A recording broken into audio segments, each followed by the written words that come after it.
Seiring meningkatnya penyebaran COVID-19, sejumlah daerah mulai menerapkan kebijakan pembatasan mobilitas penduduk, penjarakan fisik, dan pelarangan kerumunan massa.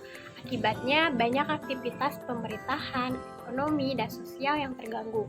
Di tengah gelombang pandemi COVID-19, sekarang salah satu isu yang paling menarik diperbincangkan adalah perihal pemilihan kepala daerah atau pilkada yang terjadi pada tahun 2020 lalu. Pilkada yang dilaksanakan pada 9 Desember tahun 2020 menuai banyak kritik. Pasalnya, alih-alih fokus menekan jumlah angka kasus COVID-19, pelaksanaan pilkada tahun 2020 ditenggarai justru dapat memicu meningkatnya jumlah kasus secara eksponensial.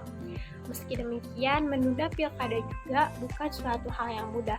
Selain pertimbangan biaya yang dapat membengkak, penundaan pilkada juga berimbas pada mundurnya proses konsolidasi demokrasi yang saat ini sedang terjadi. Di sisi lain, menunda pelaksanaan pilkada berarti menambah masa periode pemimpin daerah tersebut. Hal ini tentu saja akan membuka peluang bagi kepala daerah melakukan fraud akibat penambahan masa kepemimpinan. Oleh karena itu, menunda pelaksanaan pilkada memiliki resiko yang tidak kalah besar dari melaksanakan pilkada di tengah pandemi COVID-19. Berkaca pada Korea Selatan yang sukses melaksanakan pemilu meski di tengah pandemi COVID-19, Indonesia pun seharusnya mampu melaksanakan pilkada yang akan diikuti oleh 270 daerah dengan rincian 9 provinsi, 220 kabupaten, dan 37 kota, tentu saja dengan penerapan protokol kesehatan yang ketat. Namun dengan banyaknya jumlah daerah yang melaksanakan pilkada, mestinya Indonesia memiliki inovasi dalam pelaksanaan pemilu. Selain pertimbangan kesehatan, inovasi teknologi dalam pemiluan juga mampu meningkatkan efektivitas dan efisien dalam pelaksanaan pemilu.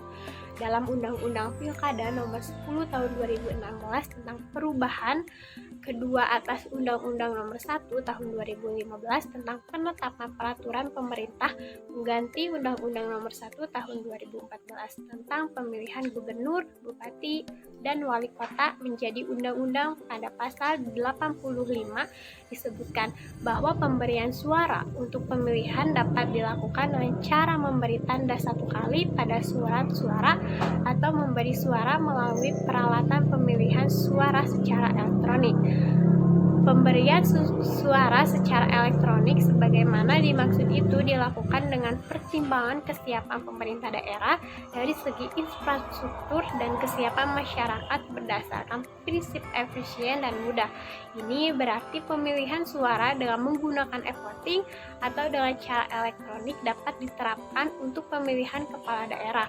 Dari sisi anggaran akan lebih efisien juga jika dibandingkan dengan pelaksanaan bintek seperti biasa secara konvensional. Terlebih, seluruh kegiatan tersebut akan terekam dan terarsip secara digital dan dapat digunakan lagi di kemudian hari kapanpun.